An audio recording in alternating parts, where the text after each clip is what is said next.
El abismo de las sombras. En ese pequeño pueblo aislado en el corazón del bosque, las leyendas sobre los monstruos nunca fueron solo historias para entretener a los niños. Cada generación, un nuevo monstruo surgía, un ser más terrible que el anterior. Para recordarles a todos que algunas leyendas no se cuentan por simple diversión, sino para advertir. Los aldeanos, durante años, se acostumbraron al miedo. Los más viejos siempre decían: no se aventuren después del atardecer, porque ellos vienen de las sombras. Algunos se reían, otros callaban, pero todos sabían que la única verdad en el pueblo era el silencio que dominaba el bosque por la noche. Era un silencio tan profundo que parecía tragarse cualquier sonido, convirtiéndose en una presencia opresiva y sofocante. El miedo era como una sombra constante sobre el pueblo, y nadie se atrevía a desafiar los avisos de los más viejos. Solo los jóvenes más osados se aventuraban en los bosques prohibidos, buscando respuestas para las leyendas que los aterrorizaban. Ninguno de ellos regresaba. Sara, una joven valiente, nunca creyó en las historias que escuchaba desde niña. Siempre fue más racional, escéptica, y los relatos de los monstruos que la aterrorizaban no eran más que folclore para ella. Pero algo dentro de ella estaba inquieto, como si una verdad oculta estuviera esperando ser revelada. Esas historias no podían ser simplemente ficción, no podían. Esa noche, cuando el viento aullaba con más fuerza, Sara decidió partir. La curiosidad la consumía y no podía seguir ignorando lo que estaba a punto de descubrir. Antes de salir, buscó al viejo Darius, el último de los ancianos vivos. Él, con su rostro arrugado y ojos cansados, parecía cargar el peso de 1000 historias no contadas. «No lo hagas, niña», dijo con voz grave. «El abismo de las sombras no es un lugar que debamos conocer. Cada generación, la oscuridad gana más fuerza. Cada nueva criatura, más almas son consumidas». Pero Sara no escuchó. Su voluntad era más fuerte. Partió sola, con el corazón latiendo y una determinación indomable de desafiar el miedo. El camino por el bosque era sinuoso y estrecho. El sonido de sus pasos se veía amortiguado por la espesa capa de hojas secas que cubría el suelo. El viento cortante hacía que los árboles susurraran, como si supieran lo que se avecinaba. Pero Sara siguió adelante, sin dudar. El tiempo parecía distorsionado esa noche. El cielo oscuro y nublado no dejaba ver la luna llena, pero el bosque estaba iluminado por una luz fría y pálida que venía de algún lugar desconocido. El aire estaba denso, cargado de una tensión que hacía que la piel de Sara se erizara. Y a medida que se acercaba al corazón del bosque, algo comenzó a cambiar. El silencio se volvió ensordecedor. Con cada paso, sentía como si la propia tierra estuviera latiendo, como si algo despertara desde lo más profundo. Y entonces lo vio. Un claro, no muy distante, revelaba un abismo enorme y negro, con bordes afilados como los dientes de un depredador. El abismo estaba allí, una hendidura en el mundo, como si la propia tierra hubiera sido rasgada por algún ser inimaginable. El aire alrededor era espeso y pesado, casi como si el espacio mismo estuviera siendo absorbido hacia las profundidades de la oscuridad. Sara se detuvo frente al abismo, observando las sombras que danzaban en las profundidades. Pero pronto se dio cuenta de que las sombras no eran naturales. Se movían de manera errática, como si fueran entidades con vida propia. El miedo comenzó a infiltrarse en su mente, pero ella lo apartó con fuerza, y entonces escuchó un sonido bajo, casi un susurro, proveniente de las profundidades. Las sombras comenzaron a retorcerse, formando figuras grotescas que lentamente emergían del abismo. Eran monstruos, criaturas más horribles de lo que jamás había imaginado. ¿Te atreves a venir hasta aquí, niña? Una voz grave y gutural resonó desde la oscuridad, como si la misma tierra estuviera hablando. Sara intentó mantenerse firme. «No tengo miedo de ustedes», dijo, aunque su voz traicionaba un leve temblor. No creía en los monstruos, no creía en lo que estaba frente a ella. Pero las criaturas se rieron, una risa que parecía salir de lo más profundo del alma. ¿Miedo? El miedo ya se ha apoderado de ti, pequeña humana. Lo que ves frente a ti no son monstruos, solo somos reflejos de tu propio miedo. Sara no entendía. No, esto no puede ser real. La criatura más cercana a ella dio un paso al frente. Su cuerpo estaba formado por trozos de carne en descomposición, con huesos expuestos y una piel translúcida que parecía deshacerse con cada movimiento. Sus ojos eran negros como el carbón, y sus dientes afilados brillaban a la luz de la luna.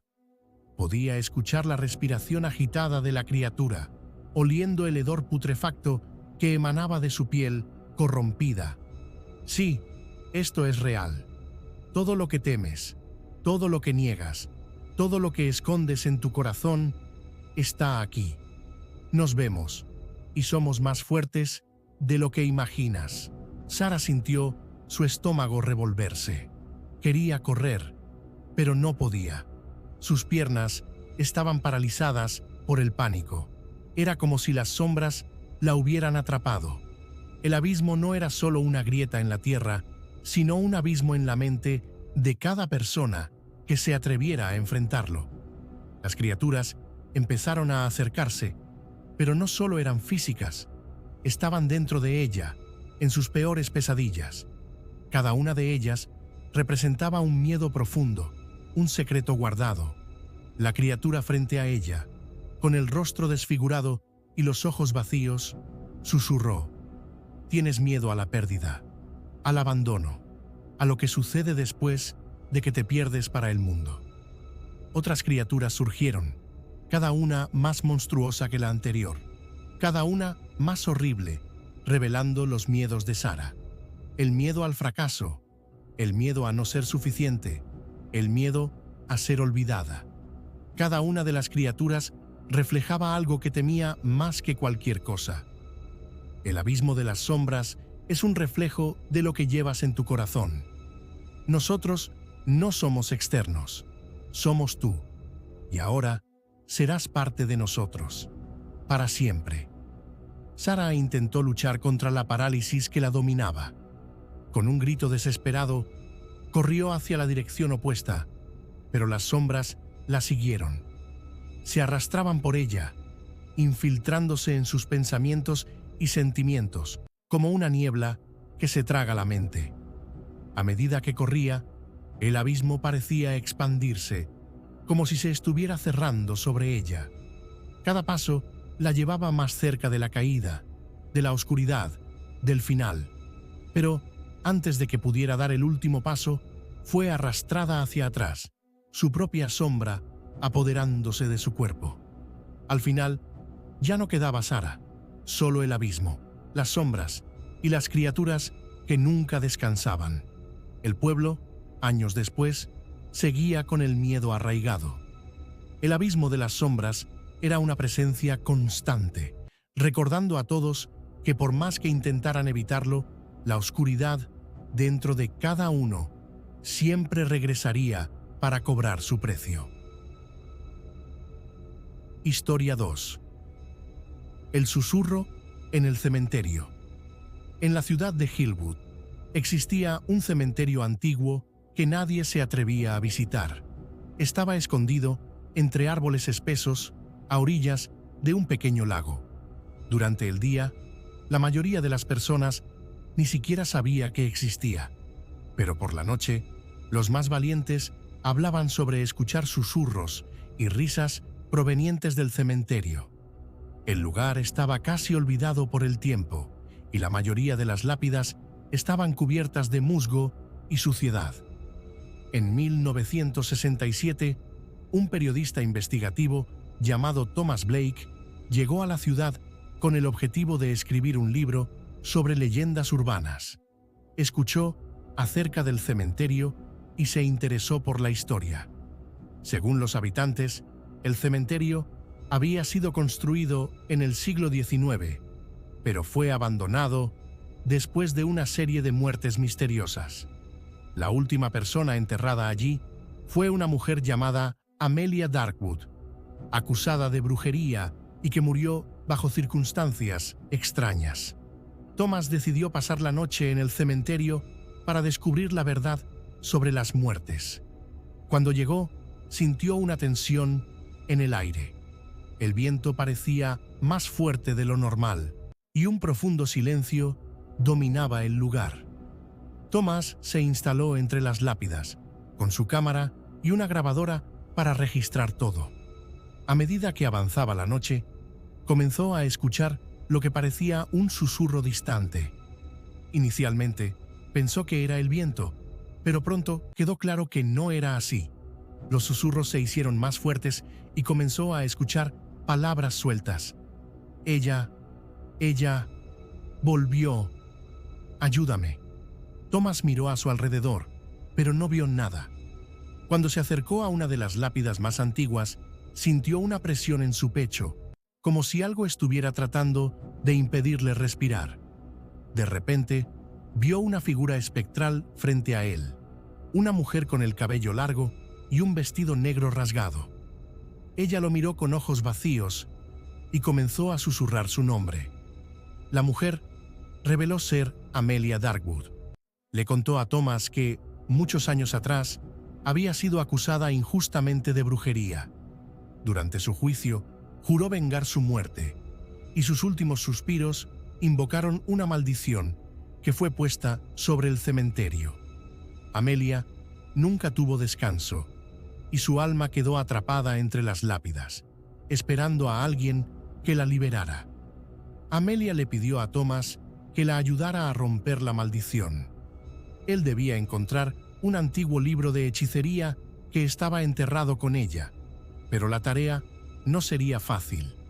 El libro tenía el poder de romper el ciclo de la maldición, pero solo quien estuviera dispuesto a hacer un sacrificio podría lograrlo. Thomas buscó durante horas hasta que finalmente encontró el libro enterrado bajo una de las lápidas. Pero al sostenerlo, un dolor intenso lo atravesó. El espíritu de Amelia apareció nuevamente, más fuerte que antes. Ella lo advirtió que debía elegir: destruir el libro y liberar su alma, o usarlo para sellar la maldición de una vez, condenándose a quedar atrapado en el cementerio para siempre. Thomas, con los ojos llenos de desesperación, hizo su elección.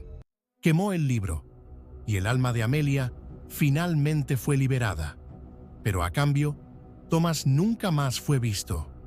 Se dice que, en las noches más oscuras, su figura puede ser vista caminando por el cementerio, susurrando palabras que nadie puede entender. Historia 3. El monstruo de la colina. En la ciudad de Black Hollow, la vida era tranquila, pero con una extraña sensación de misterio en el aire. La pequeña ciudad estaba rodeada por un vasto bosque, y en la cima de una colina apartada había una antigua casa abandonada.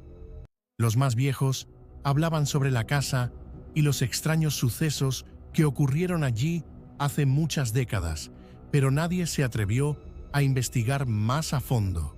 Decían que el monstruo de la colina aún rondaba la zona y que se alimentaba de los miedos de los habitantes. Había rumores de que el monstruo no pertenecía a este mundo. Algunos decían que había sido creado en un experimento fallido. Otros afirmaban que había sido invocado por rituales antiguos realizados en la casa.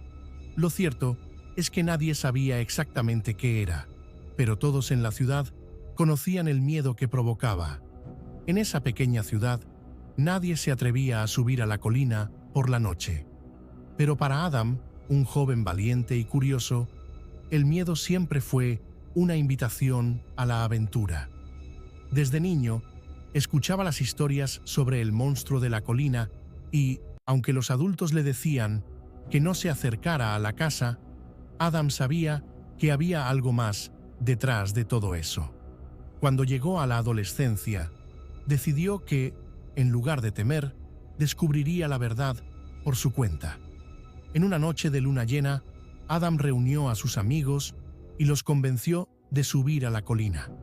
Se equiparon con linternas, cámaras y suficiente valor para enfrentar cualquier cosa que encontraran. El camino hasta la casa era largo y tortuoso, con árboles y arbustos espesos bloqueando el paso. El viento susurraba entre los árboles y una sensación de incomodidad envolvía al grupo. La casa de la colina parecía observarlos, con sus ventanas rotas y puertas oxidadas, como si estuviera esperando algo. «No me gusta esto, Adam», dijo Melissa, una de las amigas de Adam, con voz temblorosa. «Creo que deberíamos regresar. Hay algo raro aquí». Adam la ignoró. Estaba decidido a llegar hasta el final. A medida que subían, el aire se volvía más denso y el sonido de sus pasos parecía más apagado. Cuando finalmente llegaron a la entrada de la casa, todos sintieron un escalofrío en la columna. La puerta estaba ligeramente entreabierta, como si alguien o algo los estuviera invitando a entrar. «Aquí es», dijo Adam, con una sonrisa desafiante en el rostro. «Vamos a descubrir qué está pasando». Al entrar, el ambiente era frío y sofocante, como si el tiempo se hubiera detenido allí hace muchos años. El olor a moho y madera podrida invadía sus narices. El interior de la casa estaba en completo estado de descomposición. El suelo cubierto de polvo, las paredes agrietadas y cuadros de rostros distorsionados colgados de manera torcida.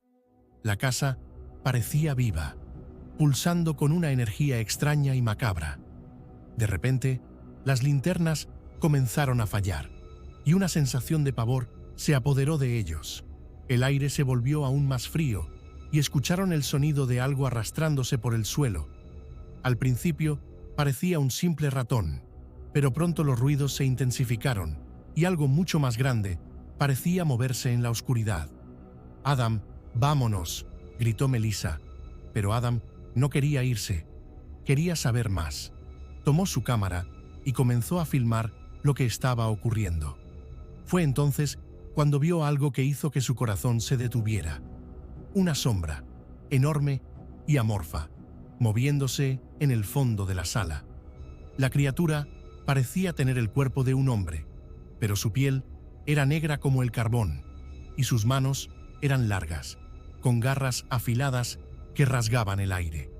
Sus ojos eran como dos lámparas encendidas, brillando con un rojo profundo y amenazante. «Creo que ya hemos visto suficiente», dijo Michael, el amigo de Adam, con voz llena de pánico. «No debimos haber venido». Pero Adam estaba hipnotizado por la criatura. La sombra comenzó a moverse lentamente hacia ellos, y el aire se volvió aún más espeso. El sonido de las garras golpeando el suelo hizo que la casa temblara. De repente, una voz profunda y rasposa sonó en la mente de Adam, como un susurro que venía desde dentro de su propia cabeza. «Eres débil, Adam. No puedes escapar. Tu alma ahora me pertenece». El miedo se apoderó de Adam. Intentó correr, pero sus piernas no respondían. Miró a sus amigos, que también estaban paralizados por el miedo. Intentaron moverse, pero estaban siendo arrastrados hacia la sombra, como si estuvieran atrapados en una tela invisible. La sombra se acercó y con un movimiento rápido levantó sus garras y los rodeó. Pero antes de que pudiera atacarlos, Adam gritó: «Sé lo que eres. No eres solo un monstruo. Eres la manifestación del miedo. Fuiste creado por las leyendas, por los miedos de los habitantes de esta ciudad. No eres real». La criatura se detuvo, y sus ojos brillaron con una intensidad aún mayor. Por un momento, todo quedó en silencio. Adam sintió su corazón latir con fuerza y la sombra comenzó a desaparecer lentamente, como si fuera absorbida por la propia casa. ¿Ahora lo entiendes, Adam?, susurró la criatura, con una voz más suave, casi melancólica. Soy la muerte que nadie ve. Soy la sombra que escapa de todas las mentes. Pero tú me desafiaste y ahora serás mi prisionero. Antes de que Adam pudiera reaccionar, la sombra lo envolvió por completo, y sus amigos desaparecieron con él. La casa de la colina quedó en silencio nuevamente, con los ecos de sus gritos perdiéndose en el viento. Días después, la ciudad de Black Hollow comenzó a escuchar los relatos de los sobrevivientes. Los amigos de Adam dijeron que él desapareció, pero el miedo que él había desafiado se quedó para siempre en la ciudad. La criatura, ahora libre de sus ataduras, se había extendido a las mentes de los habitantes, alimentándose de sus peores pesadillas. Y la casa de la colina, silenciosa y sombría, aún observa la ciudad, esperando a aquellos que se atrevan a desafiar los misterios que guarda. Algunos dicen que aún pueden escuchar los susurros de Adam y sus amigos por la noche, como advertencia para quienes se atrevan a subir a la cima de la colina. Historia 4. En las primeras horas de la mañana del 17 de septiembre de 1994, el camionero de larga distancia, Martin Owens, hacía su ruta habitual por la carretera interestatal 50 de Nevada, conocida comúnmente como la carretera más solitaria de América. El conductor veterano de 41 años transportaba cargas entre Salt Lake City y Sacramento desde hacía casi 20 años, prefiriendo conducir de noche, cuando el tráfico era escaso y las temperaturas del desierto más agradables. Los acontecimientos de esa noche se convertirían en uno de los incidentes más intrigantes y perturbadores de la historia del transporte rodoviario estadounidense. Owens había tenido contacto con su central a la 1:15 de la mañana, desde un área de descanso cerca de Ely, Nevada. Su camión, un Peterbilt azul tirando de un remolque refrigerado cargado con productos agrícolas, estaba funcionando perfectamente. Reportó estar en horario para su entrega a las 8 en Sacramento, a unas 400 millas de distancia.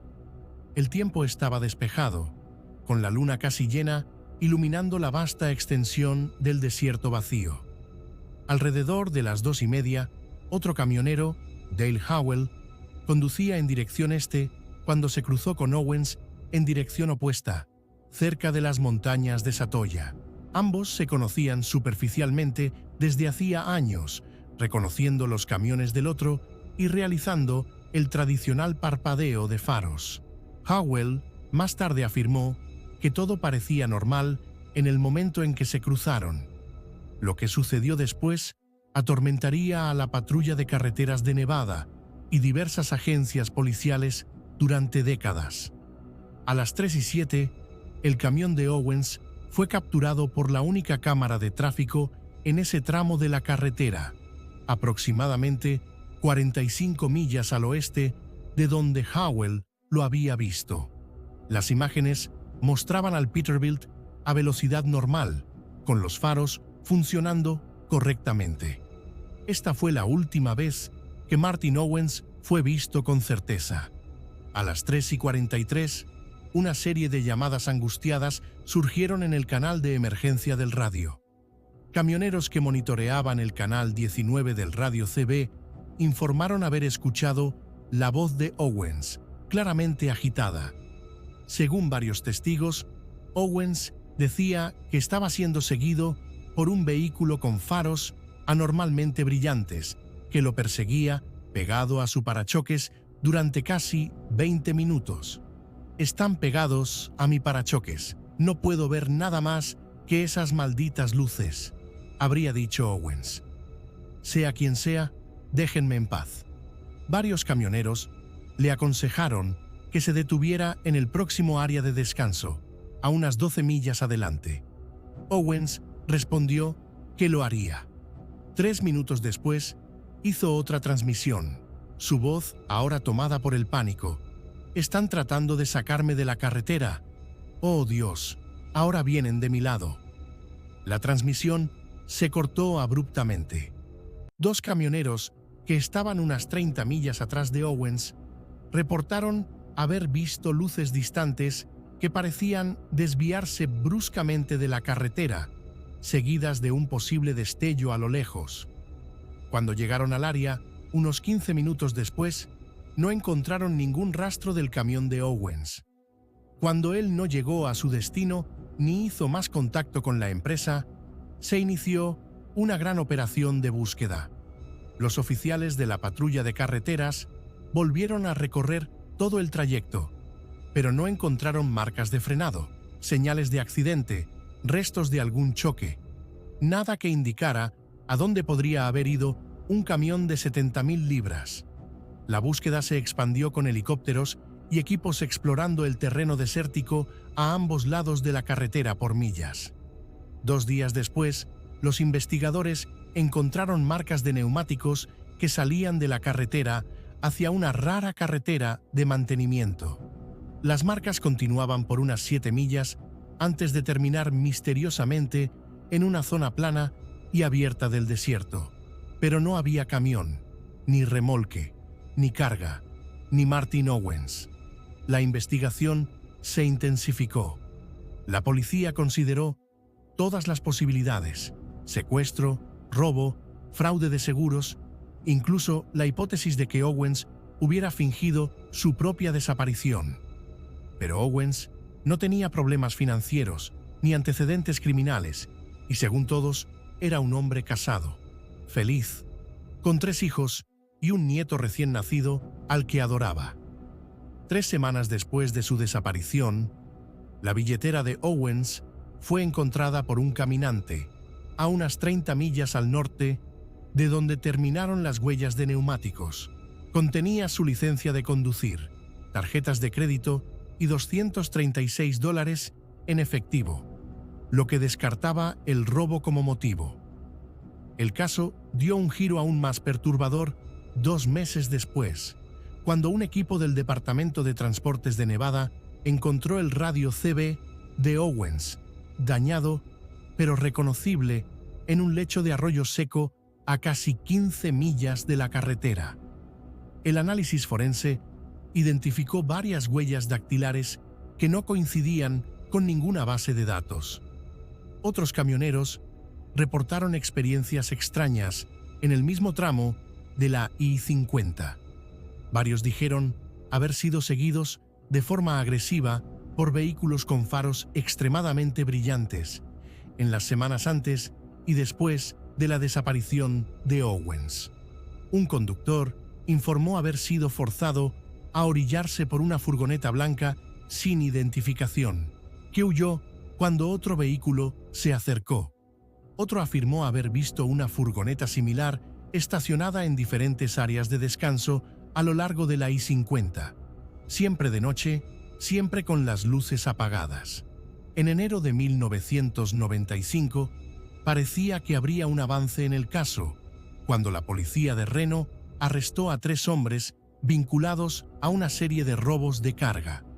Durante el interrogatorio, uno de los sospechosos mencionó ese trabajo de camión que salió mal en la 50.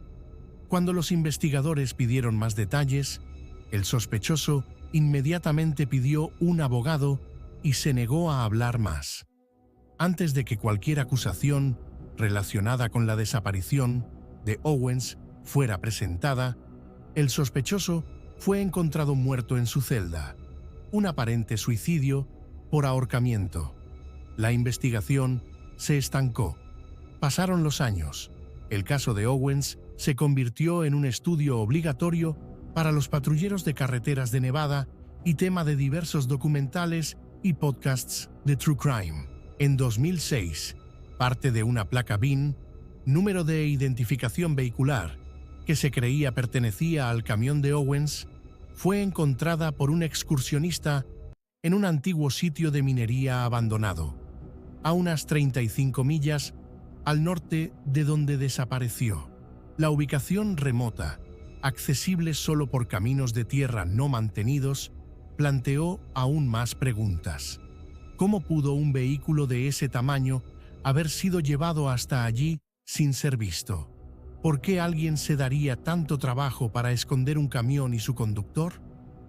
El desarrollo más escalofriante llegó en 2012, cuando una camarera retirada del este de Nevada apareció con una fotografía Polaroid que ella decía que había sido dejada en su cafetería por un hombre extraño y silencioso, pocos días después de la desaparición de Owens. La imagen granulada mostraba lo que parecía ser un Peterbilt azul, similar al de Owens, estacionado dentro de una gran estructura que recordaba a un hangar o almacén. Aunque la imagen estaba muy desenfocada para confirmar con certeza la identidad del camión, los expertos notaron que el área de la placa parecía haber sido deliberadamente oscurecida. La familia de Martin Owens nunca perdió la esperanza de encontrar respuestas. Su esposa falleció en 2017, después de pasar los últimos años de su vida defendiendo medidas de seguridad más estrictas para los camioneros, incluyendo el rastreo GPS obligatorio y sistemas de alerta de emergencia. La Policía Estatal de Nevada aún mantiene un archivo activo sobre el caso. Cada año, en el aniversario de su desaparición, los camioneros realizan una caravana conmemorativa por la P-50, pasando en silencio por el punto donde Owens fue visto por última vez. Lo que hace que este caso sea tan perturbador no es solo la desaparición en sí, sino la completa ausencia de evidencia física. ¿Cómo desaparece un camión entero y su conductor sin dejar rastro en una de las principales carreteras de Estados Unidos? ¿Quién estaba siguiendo a Martin Owens esa noche y por qué? ¿Estaban los faros brillantes de su última transmisión ligados a una red organizada de robos de carga o a algo completamente diferente? Para los camioneros que aún viajan por la carretera más solitaria de América de noche, la desaparición de Martin Owens sirve como un sombrío recordatorio de la vulnerabilidad que viene con el aislamiento. Muchos se niegan a conducir por esa sección después de la medianoche, y aquellos que lo hacen a menudo viajan en convoyes informales en busca de seguridad. El caso sigue oficialmente sin resolverse,